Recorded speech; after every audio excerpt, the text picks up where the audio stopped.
Мой первый парень был музыкантом. Как его зовут? Вы его вряд ли знаете.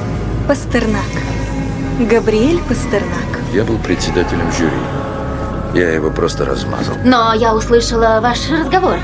Конечно, трудно поверить в такое совпадение, но я была учительницей Габриэля Пастернака в школе... Я Игнасио Фонтана, помните? Пастернак ведь был твоим другом. Как же мы гоняли его в школе.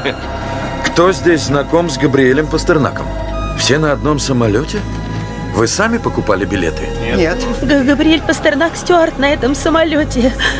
Недавно он отнес кофе в кабину пилотов. Теперь дверь закрыта, а пилоты не отвечают, и я в отчаянии.